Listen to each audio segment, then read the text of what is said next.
Grado tengo el gusto de recibirles en la Universidad de Especialidades Espíritu Santo para dar paso a un importante evento académico que trata sobre un tema que es de acuciante actualidad y que requiere como nunca de una visión académica y de una visión estratégica. Me refiero a lo que se llama los escenarios actuales del delito.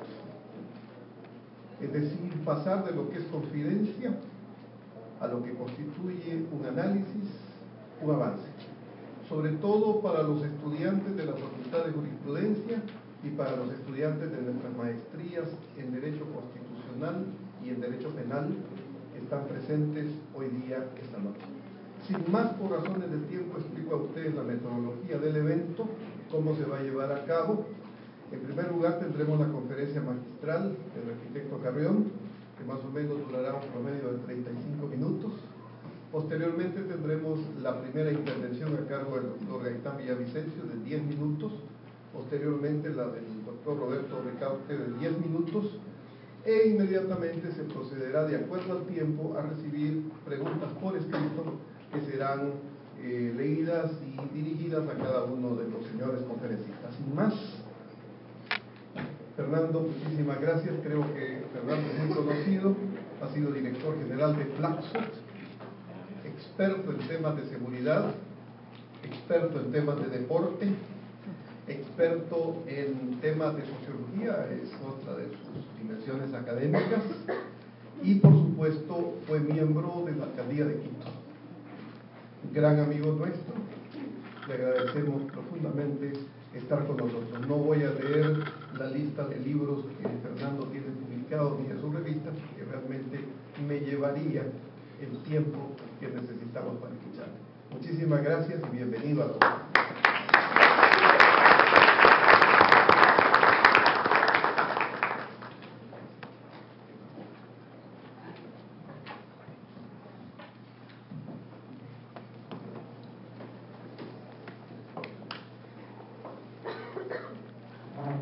Muchísimas gracias, Joaquín, por esa presentación. Un saludo cordial a todas y a todos aquí presentes. También mi agradecimiento a la Universidad de Espíritu Santo por la invitación que me ha hecho para presentar algunas de las ideas que he venido trabajando este último tiempo alrededor del tema de la seguridad ciudadana en el país. Por cierto, creo que es uno de los temas más complejos que tenemos por delante, y que cuando uno revisa en las encuestas de opinión pública, este es el tema que aparece hoy día como el primero. Si hace algún tiempo era la inflación, el empleo, algunos servicios, hoy día es el tema de seguridad ciudadana. Quiero poner a consideración de ustedes este trabajo, estas hipótesis, que ahora les presento bajo el nombre que ustedes tienen aquí: Ecuador de Isla de Paz a Plataforma Internacional del Delito.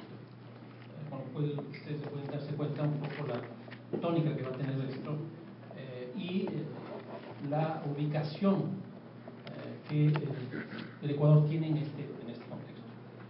Son alrededor de unas 6, 7 ideas. La primera: el Ecuador es una isla de paz. Esta fue un mito que se construyó en el país, básicamente porque el Ecuador no había tenido una violencia política. Nosotros no habíamos tenido una guerrilla significativa como en el caso colombiano, con lo que significa las FARC, lo que significaron en su tiempo el Ejército de Liberación Nacional, el propio M-19, INLAME, etc. Y también la propia violencia común que vivía en Colombia.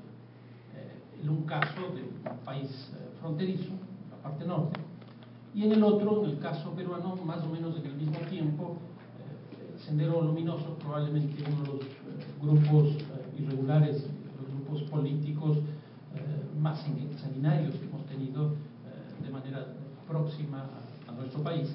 Y también estaba MRTA y otros grupos insurgentes que nosotros no habíamos tenido históricamente. Y entonces apareció este mito o esta definición del Ecuador es una isla de paz, principalmente de manera comparativa con nuestros dos países vecinos, Colombia. Si esto fue así, yo creo que esta realidad hoy día es muy difícil de por qué? Porque yo creo que estamos pasando de esta idea de isla de paz, básicamente constituirnos en una plataforma internacional del delito. ¿Por qué sostengo esto? Aquí van tres ideas principales del delito. Una primera es que el Ecuador este rato tiene una ubicación estratégica en términos internacionales. Cuando tenemos en el costado sur, con el Perú, que se ha convertido en el primer productor de coca del mundo. Estos son datos de Naciones Unidas. Y en el norte está Colombia, que ha sido desplazado del primer lugar, pero que está en el segundo lugar en términos de producción de coca del mundo.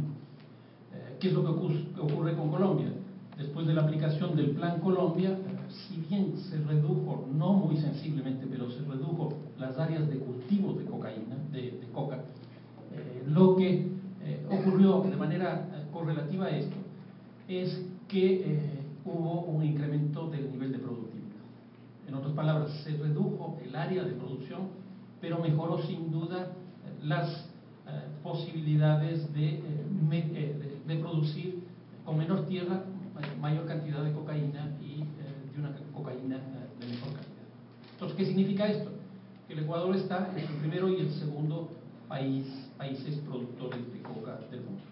Y la cosa no queda ahí. Según el informe de Naciones Unidas, el Brasil se ha convertido en el segundo país consumidor de coca. Y esto es muy importante. Brasil tiene un poco menos de 200 millones de habitantes. Pero con la aplicación de la política económica del presidente Lula, que ha sido sin duda una cuestión de éxito notable, se ha reducido la pobreza en alrededor de 38 o 39 millones de personas. Mejoró también económicamente la clase media. Y esto hace lo que ocurre en cualquier país que tiene cierto desarrollo relativo o que tiene capacidad de consumo. Y el Brasil, obviamente, que mejoró su capacidad de consumo. Y esto ha hecho que Brasil se convierta en el segundo consumidor del mundo. Aquí les quiero mostrar un plano. No sé si tienes. Este es un plano muy interesante, un mapa del Ecuador, donde aquí se ven claramente los países fronterizos, pero estos son datos que nosotros hemos recogido de la prensa, donde se ven los lugares de procesamiento de coca, que el Ecuador ya procesa coca. Entonces, en la parte del extremo norte, donde está San Lorenzo, esa es una zona de producción de coca importante. En Orellana, Sucumbíos, otro tanto. Y ustedes pueden ver esta oreja que se forma entre Manta, toda la parte del Golfo y la frontera con Perú. Y tenemos en el centro, alrededor de Ambato, otra área importante de procesamiento. Si ustedes leen esto, lo que van a darse cuenta es que, por ejemplo, gran parte del procesamiento y exportación de coca peruana está saliendo por el Golfo. Y yo creo que esto es una cosa nueva, porque antes lo que teníamos es una exportación también por estas zonas, pero de la coca colombiana. En la parte alta, San Lorenzo, ahí es donde se encontraron los dos submarinos, que probablemente ustedes recordarán. En esa zona, básicamente es de exportación de coca colombiana. Y lo mismo ocurre en Sucumbíos y Orellana. Pero ¿qué es lo interesante de este mapa? Que aquí están ubicadas las zonas de exportación de la coca hacia el mundo. Sucumbíos y Orellana es básicamente de exportación hacia el Brasil. El Ecuador, desgraciadamente, no está trabajando en términos de política en los cauces fluviales del Amazonas. Y esa es la forma de exportación que se está produciendo hacia el Brasil. ¿Qué es lo que ocurre en la parte de la costa? Principalmente los lugares más conflictivos que tenemos este rato. Manta, Puerto Bolívar y también el puerto de Guayaquil, que son los otros lugares de exportación. Pero esto, como les digo, es de exportación más bien de coca proveniente del Perú, que se articula toda la frontera, podríamos decir, del Pacífico con el cartel más grande del mundo, que es el cartel de Sinaloa. ¿Qué es lo que ocurre? El gobierno dice que no está el cartel de Sinaloa acá. Por la información que yo dispongo, puedo decir fehacientemente que el cartel de Sinaloa está aquí por lo menos ¿Por qué esto? Porque no necesita que el cartel de Sinaloa físicamente esté acá. En otras palabras, que haya mexicanos aquí, a pesar de que han habido mexicanos. Porque hoy día, luego del Plan Colombia, lo que se produce es una articulación de las zonas de producción de coca, que son básicamente las zonas andinas, es decir, Colombia, Perú y Bolivia. Las zonas de producción con las zonas de consumo que ahora son Brasil, los Estados Unidos y Europa. Hoy día ya no son los carteles territoriales los que mandan en este negocio, en este sector de la economía. Los grandes carteles territoriales incluso tenían los nombres de los territorios, el cartel de Cali, el cartel de Medellín, etcétera, con sus respectivas cabezas absolutamente identificadas. Pablo Escobar, Rodríguez Gacha, etcétera. Hoy día eso desaparece. ¿Y qué es lo que tenemos? Es una articulación de estas zonas de producción con las rutas principales hacia los comercios, hacia los lugares de consumo principales. Ya no es la producción la que determina, sino la circulación. Y entonces el que controla la ruta, controla la producción y controla el consumo. ¿Quién es ese? El cartel de Sinaloa. ¿Cómo opera aquí? Opera bajo sistemas de terciarización y opera bajo mecanismos claros de la economía como franquicias. Entonces, ¿qué es lo que pasa? El que maneja el tramo, por ejemplo, del paso de la frontera de Perú a Ecuador puede ser una banda que maneja 4 o 5 kilómetros o maneja exclusivamente el paso de la frontera. Entonces, lo que tenemos son un rosario, por decirlo de alguna manera, de bandas que están articuladas al cartel de Sinaloa. Y eso es lo que está ocurriendo.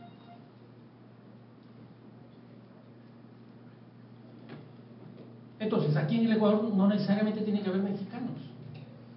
No tiene que estar físicamente el cartel de Sinaloa, porque económicamente esto está articulado a través de la franquicia o a través de la terciarización. Y eso me parece que es lo que está pasando.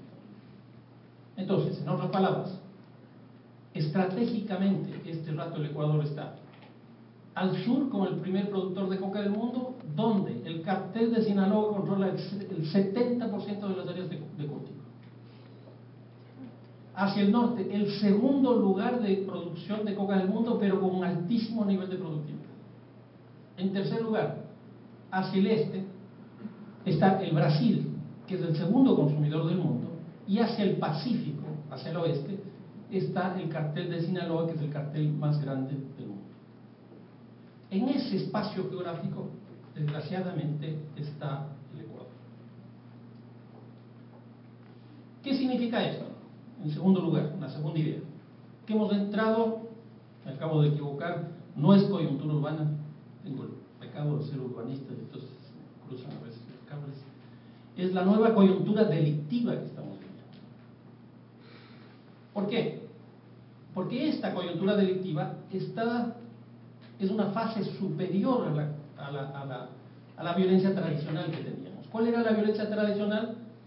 Pues esta que viene de la pobreza, de la inequidad, etcétera, que el robo aparece como una estrategia de sobrevivencia. Entonces, robo en la calle, espero que en esa casa que quiero robar no haya nadie para yo entrar, etcétera, etcétera. O que el automóvil esté estacionado. Hoy día no es necesario que esté esa casa desocupada. Es preferible y tiene mayor lógica si es que hay alguien dentro de la casa. Porque eso se controla ante la eventualidad de que alguien pueda llegar desde afuera. O ya no necesito robar al carro que esté estacionado, sino que está en circulación. Puede ser incluso en un semáforo o puede ser en cualquier lugar que esté circulando. En segundo lugar, esta violencia tradicional era principalmente una violencia lúdica. Esta cosa que estamos viviendo de manera altamente preocupante del consumo del alcohol, un alcohol de mala calidad. Pero una cultura lúdica como la nuestra, partido de fútbol entre cualquiera de los equipos que nosotros tenemos aquí en el país,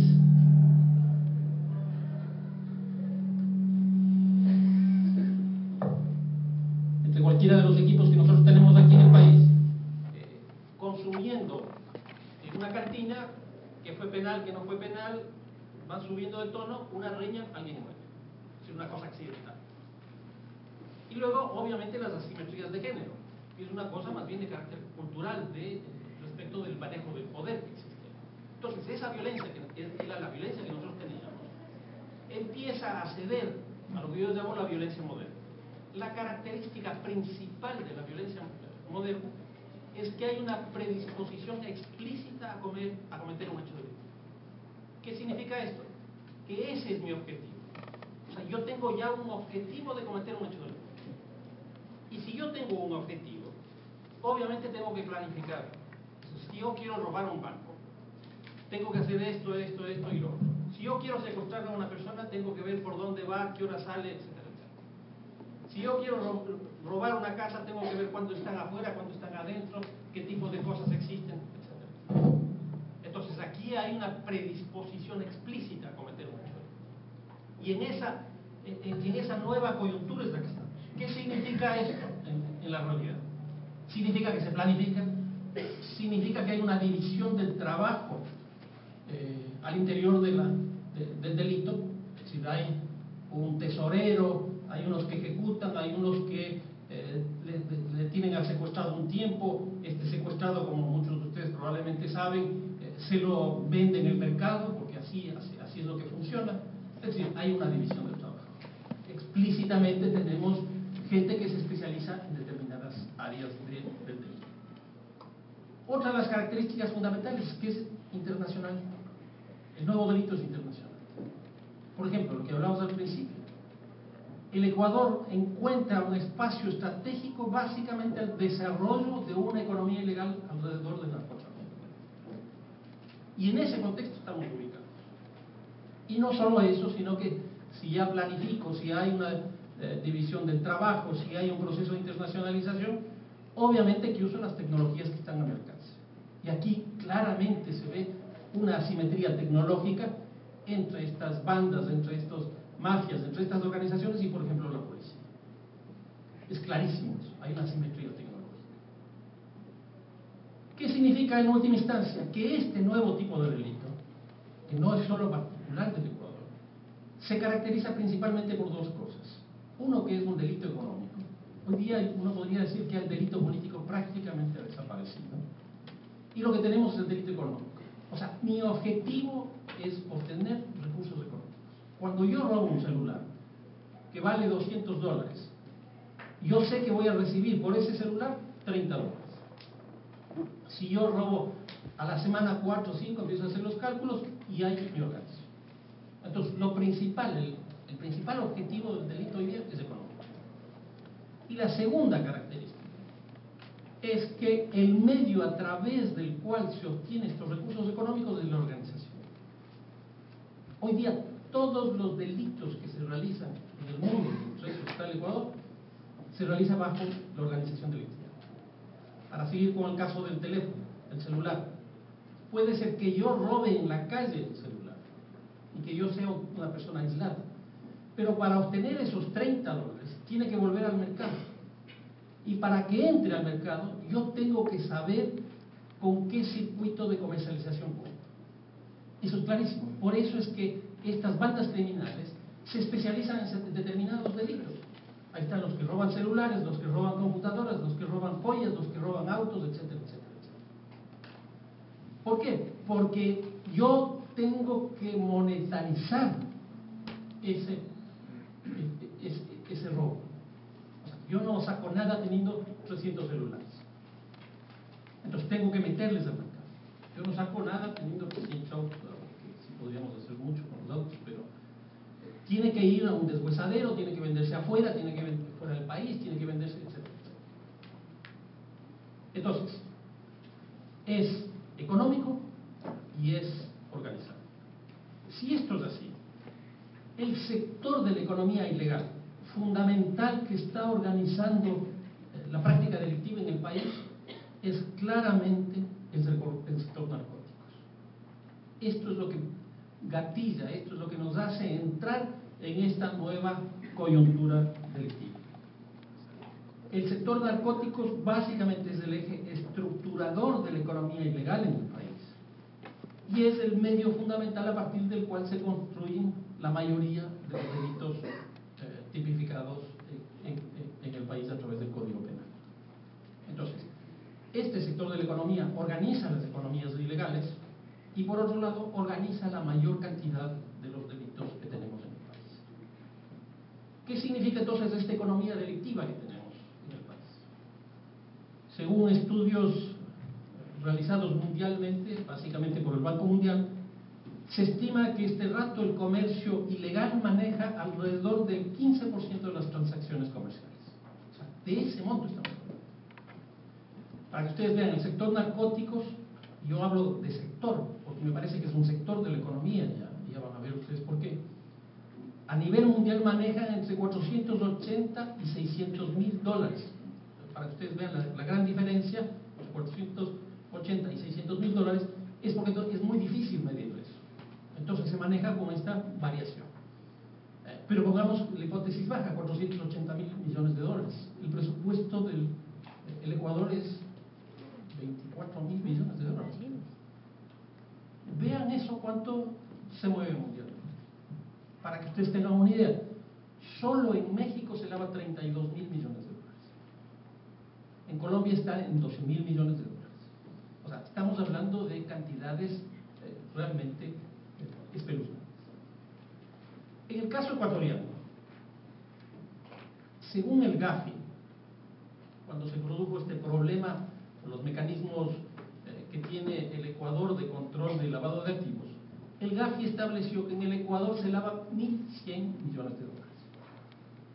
Yo no conozco el presupuesto del municipio de Guayaquil, pero les puedo decir que en el caso del municipio de Quito es de alrededor de 800 millones de dólares. Entonces, todo lo que invierte en gasto corriente, gasto de inversión, etcétera, etcétera, el municipio de Quito es inferior a lo que se lava en términos de narcóticos en el Ecuador. En segundo lugar, solo en Lusura este rato se maneja alrededor de 460 millones. Y de contrabando, 500 millones de dólares.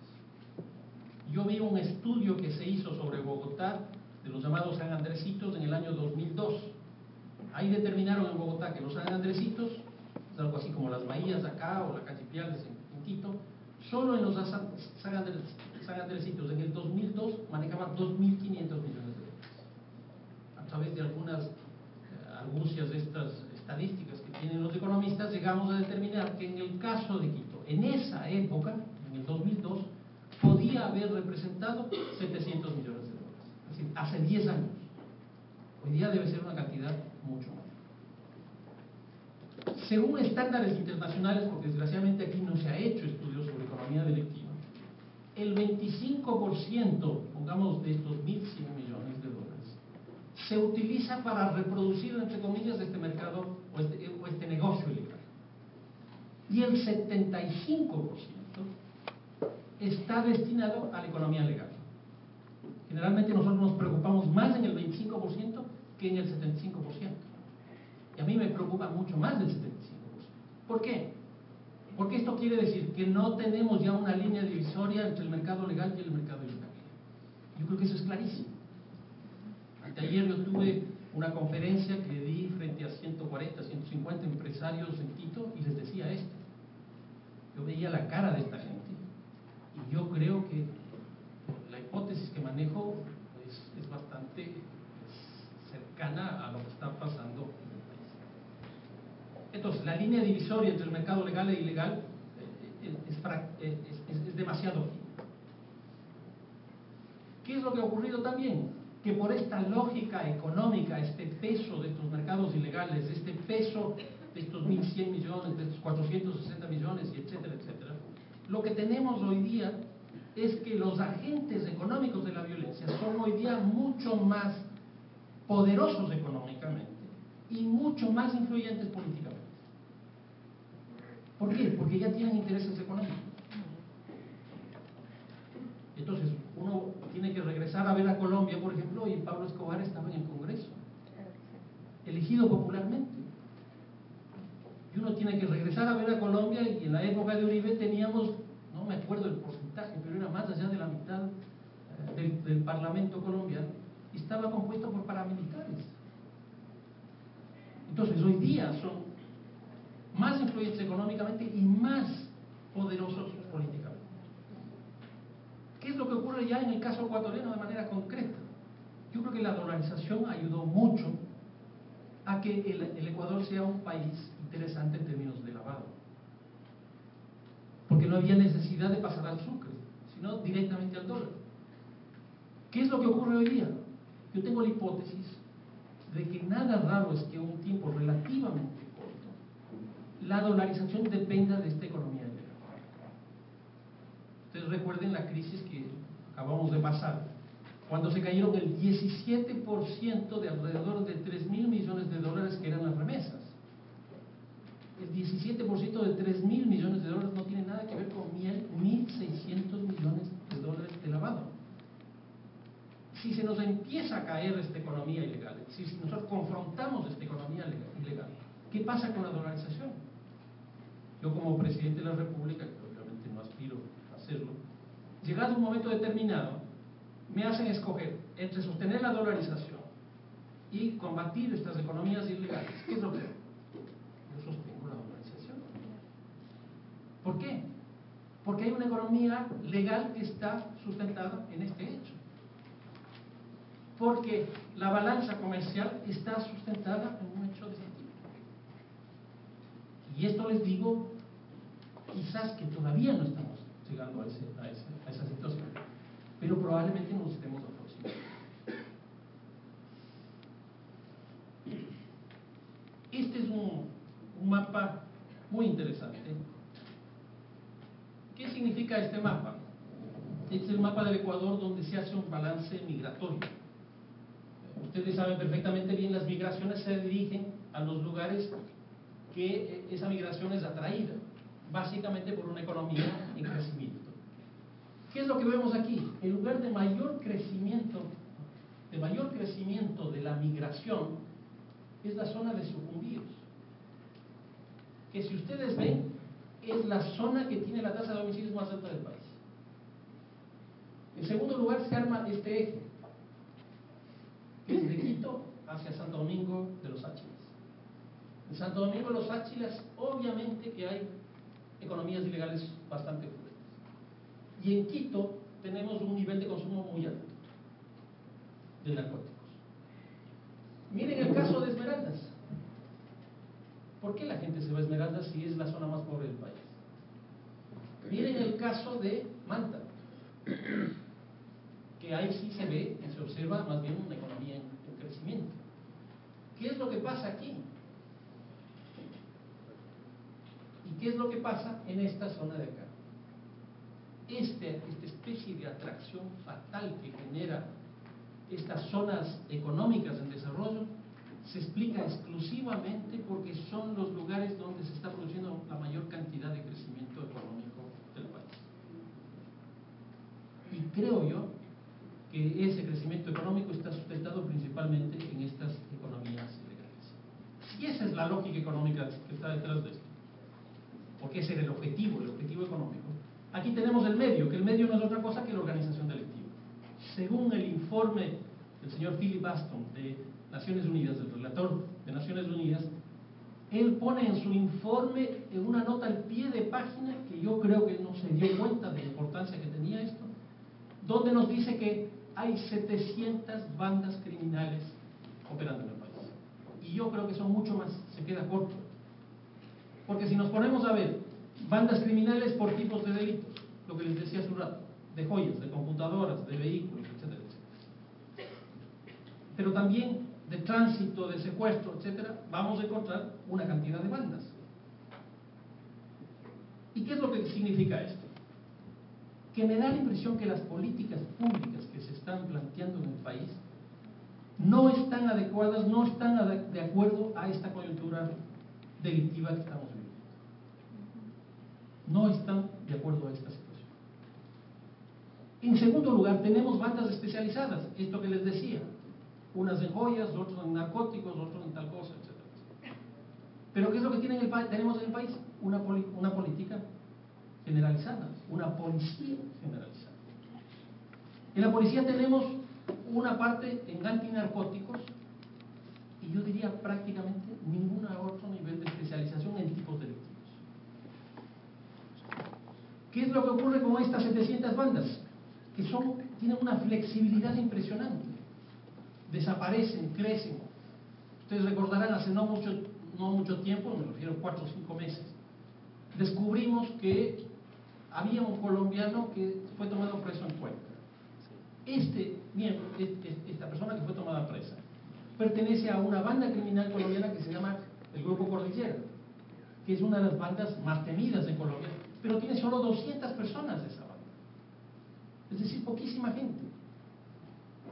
Y esa banda, con ese tipo, básicamente lo que estaban aquí haciendo es un lugar de tránsito para venta de la droga colombiana hacia el cono sur. Entonces, obviamente que las bandas criminales son muy flexibles, están muy organizadas, y nosotros tenemos una institucionalidad terriblemente rígida y terriblemente conservadora. Yo creo que no hay instituciones más conservadoras que la policía y que el sistema judicial. Terriblemente conservadoras. Y eso no puede seguir operando en un mundo tan dinámico de la lógica delictiva. Por otro lado, los delitos hoy día están articulados. O sea, cuando yo mato a una persona, probablemente el arma que yo tengo es un arma ilegal. Entonces, alrededor de esa arma hay varios delitos. ¿Por qué? Porque yo compré en el mercado negro, en los mercados irregulares. ¿Por qué? Porque yo no obtuve permiso. ¿Por qué? Porque utilicé la pistola. Ahí tienen 3 tipos de delitos. Entonces, hoy día no se puede juzgar, aquí hay abogados, solo por un delito. Generalmente lo que se establece es que se juzgue por el delito más grave. Pero yo creo que hay que cambiar eso. Tenemos que establecer delitos y por lo tanto penas de acuerdo a estas lógicas articuladas del delito como está operando. Yo no sé si ustedes recuerden cuando hubo el intento de asesinato a este futbolista. Me encanta el fútbol y he investigado bastante sobre el fútbol. Salvador Cabañas en México. Eso se produjo en un bar que, muy creativo a la mexicana, se llamaba Bar. ¿Qué es lo que ocurrió? Esta gente entró a las 5 de la mañana cuando en México está establecido que este tipo de lugares tienen que cerrarse a las 3 de la mañana. Si hubiera estado cerrado a las 3 de la mañana, no se hubiera cometido ese delito. Después, las cámaras de video mostraban que habían lo que llaman en México estos guaruras, nada más que guardaespaldas, que estaban armados. En esos lugares no pueden haber armas. En otras palabras, no hubo cacheo. Cuando esta gente empezó a huir, está filmado también, se fueron un carro sin placas. Y ustedes saben que aquí en el Ecuador sacar una placa es imposible, porque siempre nos dicen no hay especies. Y yo no sé si debe ser un negocio fantástico, porque no hay algo, cuando no hay algo es porque ese precio tiene que subir. Lo mismo son las licencias, nunca hay especies. Pero siempre hay gente que consigue especies para licencias y también para placas. Entonces, obviamente que aquí esta lógica delictiva, este sistema interdelincuencial, tiene que ser afrontado de una manera distinta a lo que antes enfrentamos. Después de esto veamos algunas expresiones de esto, básicamente con tasa de homicidios, que es el indicador mundial. A mí no me gusta mucho usar la tasa de homicidios, pero eso es lo que más tenemos. Una primera cosa, en 20 años se ha duplicado la tasa de homicidios en el país. Nosotros no podemos hacer análisis de tipos delictuales si no es en el tiempo. Y no es en un año, en 6 meses como generalmente se hace en el país, sino que hay que hacer series históricas. Porque obviamente los delitos tienen una lógica cronológica, valga la redundancia. Una cosa son los fines de semana, otra cosa es en la noche, otra es en Navidad y así sucesivamente. Es decir, hay una cronología del delito. Entonces, para eso necesitamos información al menos de grandes peligros. Entonces, en el Ecuador, en los últimos 20 años, y eso es cierto, se ha duplicado la tasa de homicidios. Pero este es un promedio. Veamos cómo funciona la tasa de homicidios en los territorios. Aquí, la primera cosa. Las tasas más altas de homicidios en el país están en la frontera norte. El Ecuador tiene este rato 18, 19 y 20, porque ya es difícil saber exactamente las tasas, porque me parece que se están manejando esas cifras de una manera política que, por lo menos, a mí me parece un craso error. Lo que tenemos nosotros aquí es que el promedio de la frontera es el doble del promedio del país, porque están las tasas más altas. Y lo que tenemos es que las tasas más altas en términos provinciales son Sucumbíos y Esmeraldas. No así el Carchi, que está en la mitad del promedio nacional. Aquí tenemos una conclusión bien interesante. Donde hay instituciones, como es el caso del Carchi, porque hay una alcaldía sólida, hay una prefectura sólida, hay una gobernación sólida, hay las direcciones departamentales, provinciales, etcétera, etcétera, operando, pues los delitos son del 11% mínimo. En el caso de Esmeraldas y Sucumbíos, esto no es así. Tenemos más bien una fragilidad de la institucionalidad pública y privada. Una segunda característica, y recuerden un poco el mapa ese que les enseñaba al principio, las tasas de crecimiento más altas del país están en la frontera con el Perú, es decir, con la cocaína, con la coca peruana. El país no está viendo eso, todos estamos enfocados en el norte. El Napo crece en 97%, el oro en el 114%, y Sucumbíos, que tiene una tasa muy alta, crece al 40%. Entonces, en la frontera con Colombia las tasas más altas, en la frontera con el Perú el ritmo de crecimiento más alto. ¿Qué es lo que pasa con la costa y con Guayaquil? Aquí es donde se están produciendo los homicidios más violentos del país. Cuando uno compara homicidios y asesinatos, ¿qué es lo que tenemos? Guayas tiene 130 homicidios y 718 asesinatos. Esmeraldas, 26 homicidios y 258 asesinatos. El Oro, 78 homicidios y 109 asesinatos. En otras palabras, las provincias más violentas en términos de los grados de violencia están en la costa. Aquí está el sicariato. Comparativamente con Pichincha, que está cambiando, porque este es un dato del 2010, para que ustedes vean la diferencia. La provincia de Pichincha tiene 266 homicidios y solo 22 asesinatos. Entonces hay una diferencia brutal. Y no es que la costa sea más violenta, sino que la costa, como la frontera norte y la frontera sur, está jugando un rol estratégico dentro del sector narcótico.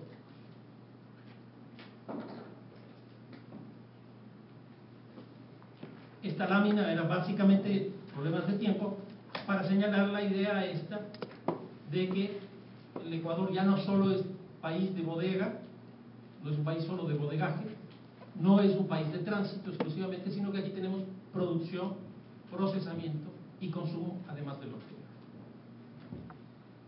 Quiero ponerles el caso de Quito. Tenía alguna información de Guayaquil, pero prefiero hablarles de mi ciudad. Quito se ha convertido en un foco delincuencial. ¿Por qué? Para que ustedes vean, en estos 2 últimos años de la nueva administración municipal, hemos pasado de una tasa de 10.5 homicidios a 13.06 homicidios. Esto significa que en 2 años hemos crecido el 24%. Es una de las ciudades que ha tenido un ritmo de crecimiento más grande de todas las ciudades del país. En un periodo de tiempo un poco más corto. ¿Qué es lo que tenemos? Comparando los 5 primeros meses del 2011 con respecto a los 5 primeros meses del 2010, la cosa es mucho más complicada en términos de delitos contra la propiedad. Es decir, en un año ha crecido el 23%. Si homicidios en 2 años creció el 24%, en problemas frente a la propiedad fue en un solo año el 23%. Y este rato Quito tiene, con una población menor que Guayaquil, tiene mucho más delitos que acá. Sin embargo, Guayaquil está estigmatizado y Quito de alguna manera está liberada de esta situación. En términos de consumo, Quito tiene ya identificados 76 puntos de venta, que no es una esquina de puntos, sino es una zona, 76 puntos de venta, cada uno de los cuales es manejado por bandas de microtráfico que se están empezando a enfrentar entre ellas. Porque no hay que olvidar que la crisis económica que estamos dejándola atrás, pero da la impresión que vamos a entrar en una nueva, lo que hizo fue golpear muy duramente también al sector narcóticos. Y tan duro le golpeó que, por ejemplo, el caso de México tiene mucha mucho vínculo con la crisis económica, porque frente a la reducción de mercados, ya no es la competencia sana del mercado, sino que es la competencia armada, por el control de los territorios y por el control de los mercados. Ahora, independientemente de estas condiciones estructurales internacionales del delito, donde Quito creo que juega un papel muy importante, sobre todo con la frontera con Colombia, ahí se forma una especie de triángulo, lo que sí se ve claramente es que este crecimiento de la violencia también tiene que ver con las políticas que han sido aplicadas. Este es un problema gravísimo del país. Nosotros creemos que la violencia podemos bajarla en 6 meses, podemos bajarla en un año. El gobierno acaba de decir hace poco tiempo que se ha reducido el 15% de los homicidios en estos 5 meses. Yo no conozco un solo país del mundo que en 5 meses haya bajado los 15%. No conozco. Que en 15 meses se haya cuadruplicado, triplicado, etcétera, sí es posible, porque pudo haber habido una matanza. Y eso, obviamente, dispara. Pero reducir, yo no conozco eso. Y les digo así, francamente, yo no conozco un solo país del mundo que en 5 meses haya bajado el 15%. Colombia, en la época de Juan Manuel Santos, se vanagloria de haber bajado 4 puntos porcentuales en el tiempo que él está en la presidencia. 4 puntos porcentuales. Y dice que es un éxito extraordinario. Ahora, en el caso de Quito, yo creo que aquí ha habido un desacierto total en el cambio de la empresa de seguridad que tenía el municipio, que manejaba la tasa de seguridad, alrededor de $7 millones, a convertirla en una secretaría municipal. Porque los recursos antes se dirigían a esta empresa y ahora se dirigen hacia el presupuesto general del municipio. El manejo de lo uno y lo otro es muy complicado. Y aquí es lo que yo les decía, si las bandas criminales tienen alta flexibilidad, nosotros no podemos construir instituciones rígidas. Es imprescindible tener instituciones altamente flexibles. ¿Qué es lo que ocurrió en Quito? Nos fuimos por la lógica inversa. Lo que hicimos fue establecer una institucionalidad rígida. Y entonces, ¿qué es lo que ha significado? Quito tiene 128 cámaras de ojos de águila, que ya son viejas y por lo tanto son obsoletas, y en estos 2 últimos años no se ha comprado una. Un banco tiene más de 128 cámaras. Las alarmas comunitarias están prácticamente sin uso. Las unidades de policía comunitaria no funcionan porque para eso se necesita policía comunitaria. ¿Por qué? Porque la policía está en otra cosa.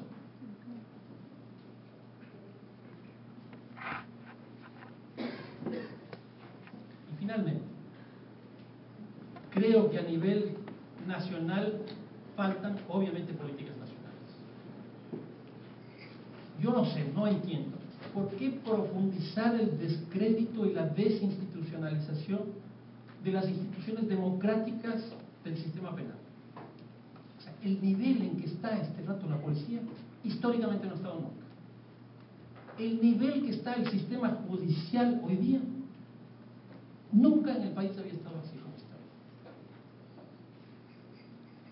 No se diga de la cárcel, no se diga del sistema de inteligencia. Es impresionante, estamos sin la institucionalidad que tiene que combatir esto.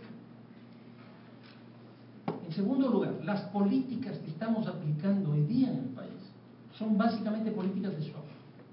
Así como tenemos en la economía políticas de shock, en el ámbito delincuencial también estamos aplicando políticas de shock. Y aquí es básicamente, estamos en un ambiente más bien de abogados, soy un intruso porque yo soy arquitecto, pero el populismo penal está a la vuelta de la esquina. Los lugares donde se han incrementado las penas, como se está planteando aquí en el país, son lugares donde se ha incrementado de manera absolutamente igual respecto de la ineficiencia del sistema judicial. Si uno quiere disminuir la impunidad, no tiene que subir las penas. Y el problema principal que tenemos en el Ecuador es la impunidad, no el tipo de penas. En el Ecuador, según el informe Alstom, que hay que leerlo, y Galo, porque el amigo, desgraciadamente el anterior fiscal desechó el informe de Alstom. He escuchado en la televisión, en la radio, que lo estás asumiendo y me parece que es correcto. En el informe de Alstom se señala que solo el 1.3% de los homicidios terminan en sentencia. En otras palabras, si nosotros salimos de aquí a matar afuera, les aseguro que a ninguno de nosotros nos cogen presos. Y si nos cogen presos, nos soltarán porque no habrá la posibilidad de que nos sentencien. Y nosotros seguimos subiendo las penas. ¿Por qué subimos las penas? Porque lo que nos interesa principalmente es actuar frente a las víctimas, y las víctimas no actúan con racionalidad técnica frente al delito, sino como en el sentido de la venganza. Entonces, cuando uno ve, le comentaba hace un rato a Joaquín, una encuesta como la que vi aquí, donde se dice que el 56% de quiteños y quiteñas ven como legítimo el ajusticiamiento, el linchamiento, a mí me preocupa sustancialmente. ¿Por qué? Porque ustedes que son abogados, me parece que están trabajando con la minoría del país. Si el 56% cree en el linchamiento, en la justicia por la propia mano, ahí está un problema que se reproduce en todo el país en términos de lo formal e informal, en el trabajo, en la economía, en la construcción, etcétera, etcétera, y en el sistema legal. Yo creo que hoy día es marginal el sistema legal formal frente al sistema legal informal. El sicariato no es otra cosa más que una forma de resolver los conflictos bajo la violencia. O sea, alguien que me robó, alguien que me quiere quitar el negocio, alguien que no me paga las deudas, etcétera, etcétera, sabe que si yo tengo un sicario que hace cumplir la ley, me va a pagar. La usura se fundamenta en dos cosas, por el tema principal del riesgo que tiene. Por un lado, en altas tasas de interés, por el riesgo que tiene precisamente, y en segundo lugar, por la forma de cobrar que uno ya sabe que atenerse. Si uno no puede pagar, una posibilidad es que la forma de pago sea insertarse en la propia banda, y la otra, de caer el sicariato. Pues, hoy día, ¿qué es lo que tenemos? Un sistema legal formal que es absolutamente minoritario y marginal frente al otro. A ese nivel hemos llegado hoy día. Y entonces, ¿qué es lo que estamos haciendo a nivel de país? Trabajando el tema del populismo penal. Desde el retorno a la democracia hemos tenido 25 declaratorias de emergencia para sacar Fuerzas Armadas a la calle. Yo les pregunto, ¿qué ha pasado con eso? ¿Para qué se quieren eso? Ahora ya no son Fuerzas Armadas a la calle, tenemos cuerpos de élite en la calle. Y que me parece mucho más complicado. ¿Por qué? Porque si nosotros sacamos a los grupos GEMA, que son antinarcóticos, a la calle, ¿qué es lo que significa? Que al delito principal en términos económicos y organizativos no lo estamos persiguiendo, que es el narcotráfico. Y en segundo lugar es absolutamente ineficiente porque son grupos de acción rápida, de respuesta temprana, que tienen una tecnología que no corresponde con la calle. ¿Por qué? Porque salen con fusiles. Claro que amedrentan, claro que muestran presencia. De estos tres grupos policiales son 600 policías, no son más que están en la calle. Alrededor de 40.000 policías tenemos en el país. Comparen 40.000 con 600, no pasa nada. 224 municipios para 603 policías por municipio. Y cuando uno ve el informe del ministro del Interior Serrano, y uno hace, como hace poco salió esa información, la eficiencia de esto es absolutamente nula. Nula. Hoy día estamos con los más buscados. Realizamos una práctica del oeste. Aquí en Guayaquil se aplicó en un par de épocas también eso. ¿Qué resultado ha dado? Ninguno. ¿Cuándo se empezó a aplicar esto? En Colombia en la época de Uribe. ¿Dónde se siguió esto? En México en la época de Calderón, regímenes de derecha. Aquí, de izquierda. ¿Qué significa esto? Que no conocen el delito. ¿Por qué escoger 10 de los más buscados? Cuando en la propia Colombia de Uribe no se trataba de cogerle a tiro fijo. Se trataba de descabezar las FARC. Ahora están tras de Cano, como uno de los más buscados. Pero no es porque quieren someter a él a la prisión porque mató 10 o 40 personas. Es porque quieren descabezar las FARC. Entonces, si yo pongo los 10 más buscados, a mí no me importa que sean los que más han matado, que obviamente me va a importar, sino que lo que debe preocuparme en términos de política es desorganizar esa organización. Ninguno de nosotros va a hacer una denuncia, porque uno no está en ese día a día del delito. ¿Quiénes son los que tienen que denunciar? Los que están dentro de la banda. Entonces, cuando uno ofrece recursos económicos de estas características, es para que la delación se produzca al interior de esa banda criminal. Pero si nosotros no tenemos ese principio elemental de la comprensión del delito actual, los resultados van a ser malos, como me parece que ya están ocurriendo. Finalmente, una frase de Juan Manuel Santos que me parece absolutamente decidora. Esta frase fue dicha en la cumbre presidencial centroamericana que se organizó alrededor de la inseguridad en Centroamérica. Miren lo que dice Juan Manuel Santos. Yo les aseguro, y perdónenme que sea tan franco, que aquí en esta reunión hay mucha gente que está a sueldo de los narcotraficantes y les está informando a los narcos qué está pasando en tiempo real. En esta reunión, no me refiero en esta, pero obviamente que en esta, según el presidente Santos, donde están reunidos los presidentes de Centroamérica, México y Colombia, les está diciendo a los presidentes: aquí hay narcotraficantes a sueldo, y no solo eso, sino que todo lo que estamos discutiendo aquí estamos enviando en tiempo real a las organizaciones. ¿Qué hacemos en el Ecuador frente a esto? Muchas gracias.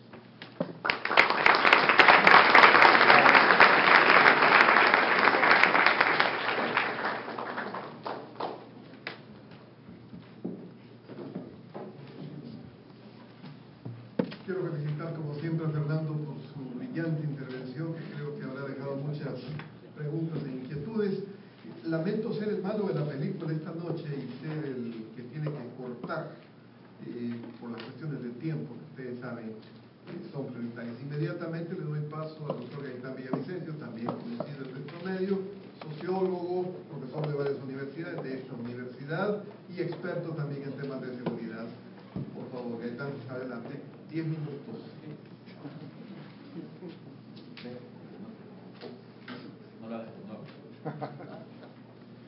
Buenas noches con todos. Miren, yo creo que no vale que repitan, ¿no?, lo que ya ha planteado Fernando, ¿no?, sino que vayamos ya viendo otras temáticas conexas ya a los nuevos escenarios que se están planteando ya delincuenciales. Yo creo que aquí tenemos que partir, ¿no?, de la globalización, de la cual el Ecuador no puede estar exento. El Ecuador no puede aislarse, no está aislado, nunca ha estado aislado. Entonces, desde esta perspectiva, ¿no?, yo creo que es importante, ¿no?, resaltar los otros elementos de las economías subterráneas, que es a donde no le hemos dado toda la atención del caso. Inclusive nuestro obsoleto Código Penal no recoge toda la experiencia que a nivel mundial se ha dado sobre este caso. Por ejemplo, y yo quiero citar particularmente para que se informen los estudiantes de Derecho, ¿no?, el gran avance que han hecho los italianos desde la década de los 80 del siglo XX, con el juez Giovanni Falcone y el general de la Chiesa, sobre el punto que señaló Fernando, la relación entre economía legal e ilegal. ¿Por qué?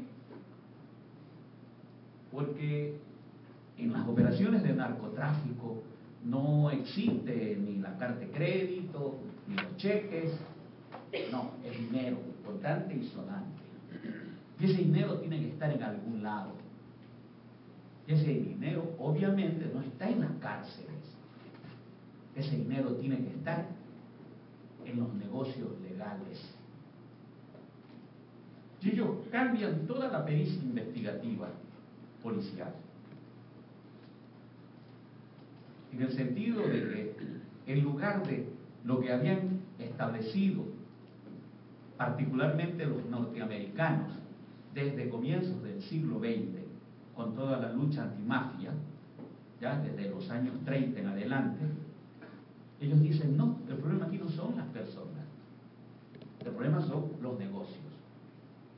¿A dónde, como decía aquí el profesor, a dónde está la plata? ¿Ya? ¿Sí? ¿A dónde estaba el dinero? ¿A dónde se lavaba el dinero? Recordémonos lo que se dio a comienzos de la década de los 90, el más grande juicio de casi que dio condenas por cerca de 1 millón de años, y a donde cayó por primera vez un capo de tutti capos. Gracias a este tipo de procedimiento que reconocía, fíjense, pero donde estaba la conjunción entre el manejo policía y el manejo del Ministerio Público. Que por ejemplo, que es una de las cosas que el garantismo penal, ya, por ejemplo, Luigi Ferrajoli destaca ampliamente, ¿no? Lo que en la sociedad democrática tiene que ser la conjunción, la vinculación entre el quehacer del Ministerio Público, fíjense, inclusive en una sociedad tan corrompida en términos de sus instituciones públicas como fue la Italia de la década de los 70 y 80. Entonces, yo creo que es importante hacer hincapié en ese elemento que ha señalado Fernando, sobre el cual tenemos grandes precedentes, pero obviamente nosotros aquí en el país hemos asumido la estrategia de la avestruz, es decir, hemos escondido la cabeza y hemos dejado que todo pase.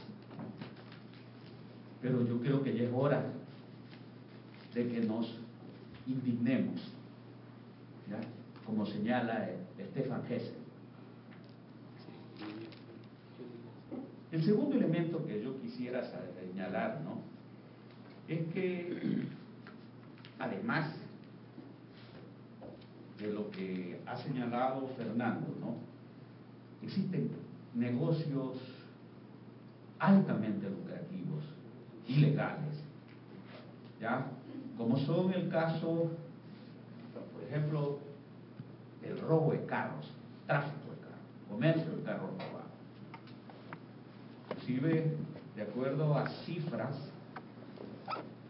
de la propia policía, se estima que anualmente allá hay una transacción de alrededor de 800 millones de dólares, ¿ya?, por la gran cantidad de autos que se desaparecen en el país.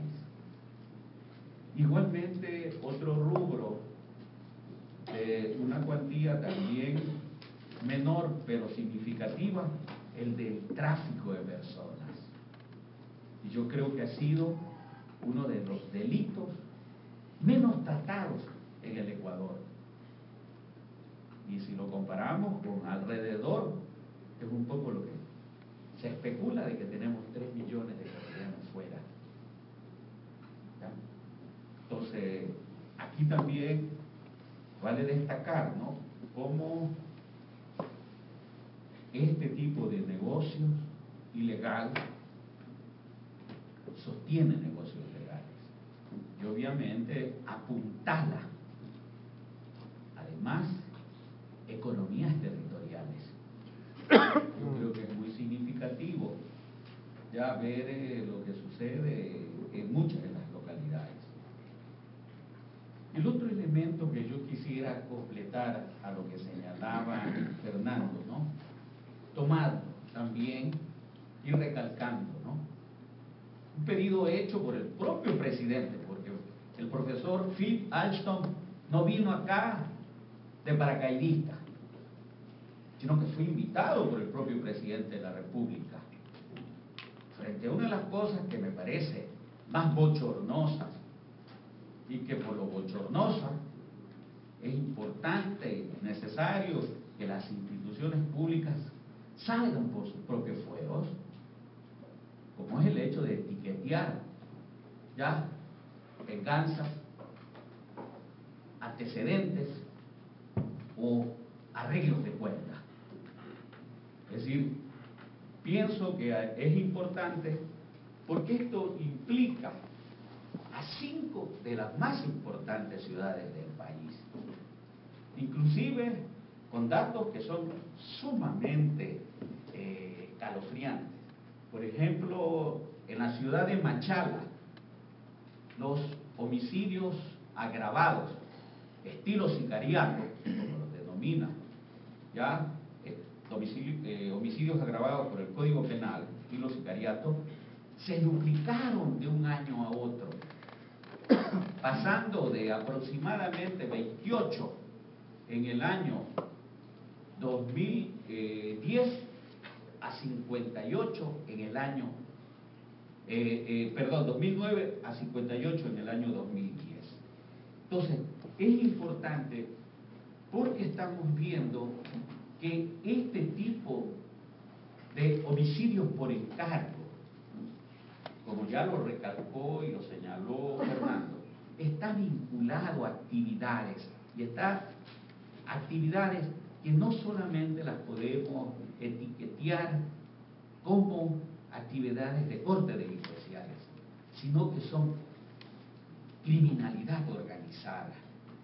Y esta criminalidad organizada generadora de economía subterránea, en donde se produce este tipo de eventos por la lucha por territorios, por la lucha por hegemonías de grupos. O sea, yo creo que esto es importante para poder entender inclusive la propia exhortación que hace el informe Alstom. Finalmente, ¿no? Yo creo que es importante resaltar, ¿no?, 2 elementos. O sea, yo creo que necesitamos ir a la defensa de las instituciones democráticas. Y obviamente la defensa de las instituciones democráticas a inicios del siglo XXI, ya pasa por la cuestión de la seguridad. Y esto nos lleva, ¿no?, que necesitamos la participación de todos. O sea, la seguridad no puede ser solamente encargada a la policía o a los sistemas, ¿no?, de control social, sino que en eso recojo lo que dice Norberto Bobbio y el propio Ferrajoli, ¿no? Tenemos que ir a lo que se denomina la garantía social. Y esa garantía social está retomada desde la Constitución francesa de 1793, en donde se exhorta que todos tenemos que ir en el apoyo de cada uno, y cada uno tiene que ir en el apoyo de todos por defender el Estado de Derecho y el régimen político. Muchas gracias.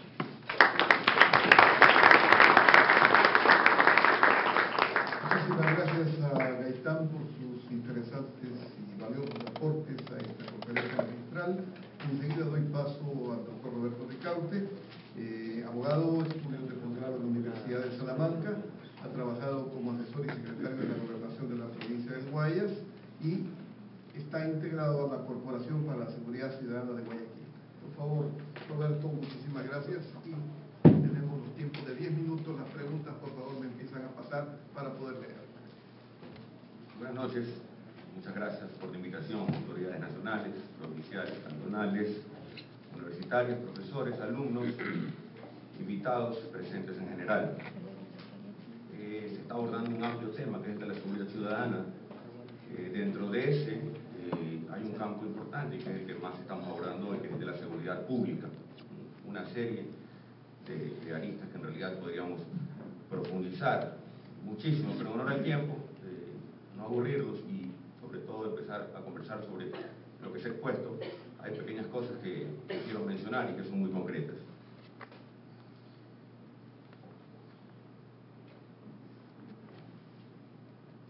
Estoy totalmente de acuerdo en el título de su intervención, plataforma del delito.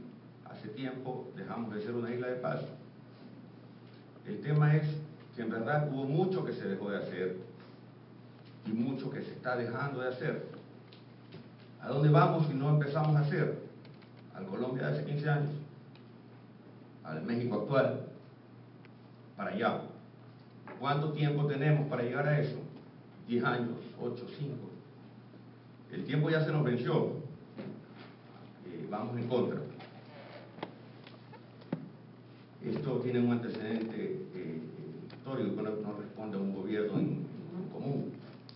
Los ministros de gobierno y policía, salvo honrosas excepciones, como aquí el doctor Álvarez, el doctor Andrés, se dedicaron a ser ministros de la política, se dedicaron al cabildeo, se olvidaron de fortalecer a la Policía Nacional.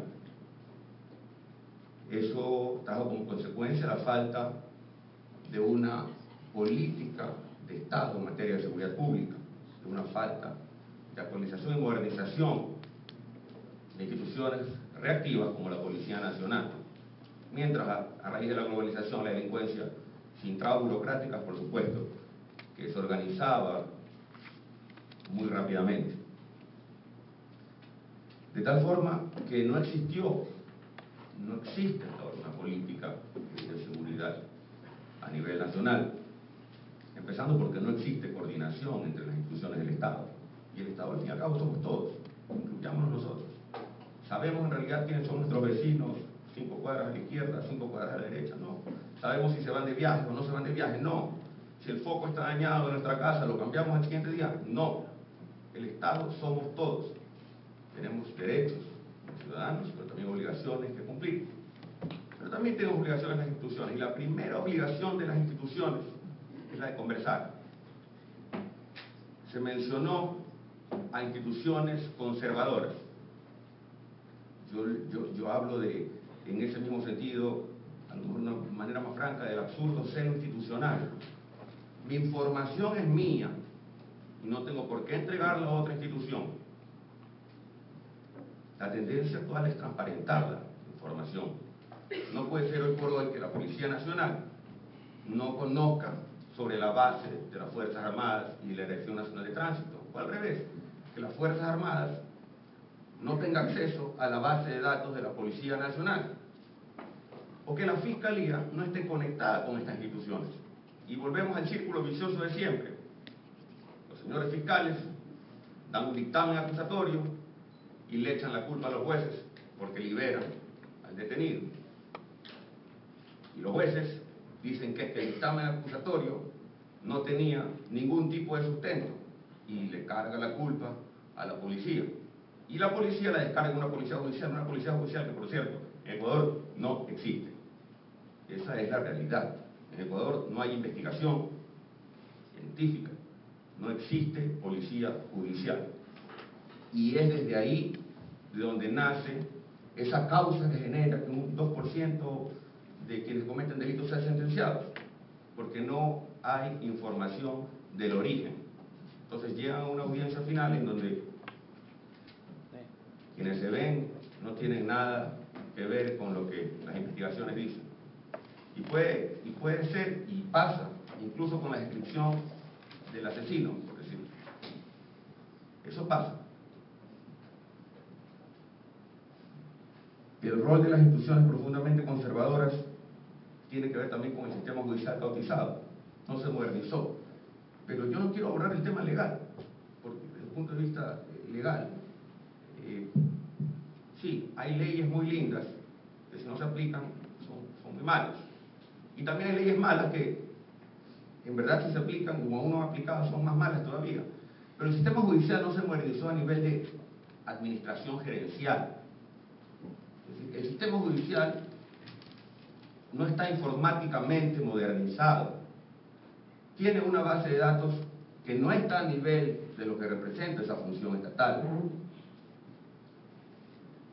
Yo creo que debe ser profundamente reestructurada, insisto, no a nivel de leyes ni de manejo, sino a nivel gerencial, empresarial.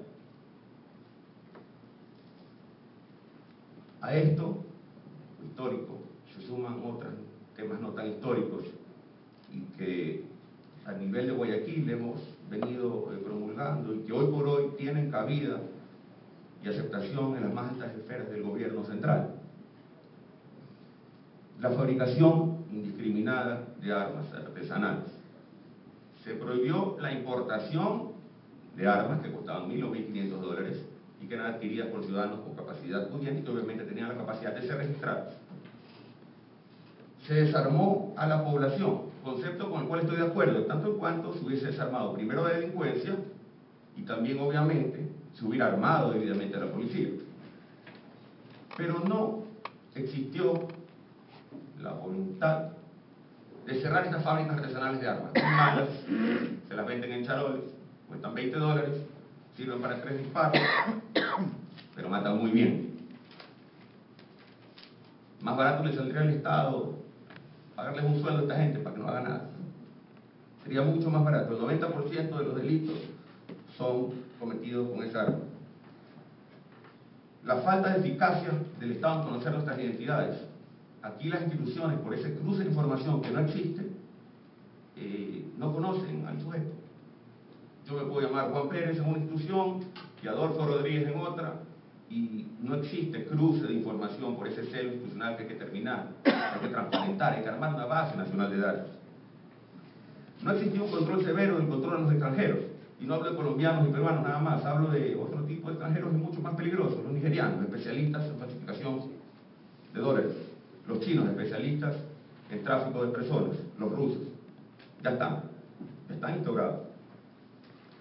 En el tema de drogas, es un tema que usted ya lo abordó, doctor, y obviamente es la principal arma para que estas pirámides organizadas del delito incorporen a nuevos reclutas.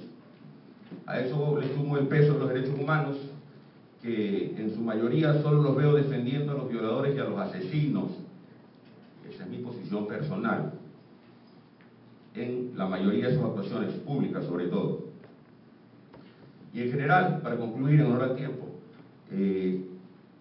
ha existido una falta de continuidad de una política de seguridad pública desde las más altas esferas de nuestras instituciones, entendida como suma de acciones debidamente coordinadas, permanentes y financiadas a lo largo del tiempo y con dos características fundamentales: control y seguimiento y rendición de cuentas permanentes. Sean cuentas buenas o sean cuentas malas, al ciudadano hay que informarle para que sepa cómo va el país. Muchas gracias.